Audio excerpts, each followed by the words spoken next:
ಇಲ್ಲ, ಅಷ್ಟೊತ್ತಿಂದ ವೆಯ್ಟ್ ಮಾಡ್ತಾ ಇದ್ದೀರಿ. 6-7 ಬಸ್ ಅವ ಇಲ್ಲಿ. ಅಂಥದ್ದು ಪ್ರಾಬ್ಲಮ್ ಜಾಸ್ತಿ ಇಲ್ಲಿ. ಲೇಡೀಸ್ಗೆ ಮತ್ತು ಬಸ್ ಇರೋದು, ಜೆಂಟ್ಸ್ಗೆ ಬಸ್ಸೇ ಇಲ್ಲ. ಆದರೂ ನಿಂತ್ಕೊಂಡು ಪ್ರಯಾಣ ಮಾಡೋಕೆ ಆಯ್ತಾ ಇಲ್ಲ ಯಾರು. ಆದರೆ ಬೆಳಿಗ್ಗೆಯಿಂದ 8 ಬಸ್ಸು ಹೋಗೋದು ಬರೋದು ಮಾಡಿದ್ವಿ.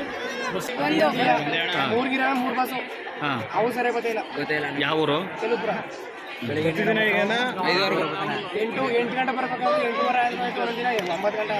ಅಲ್ಲ, ಇವತ್ತೊಂದು ದಿನ ಈಗನ ಪ್ರತಿದಿನ ಎಲ್ಲ ಹಿಂಗೆಯೋ.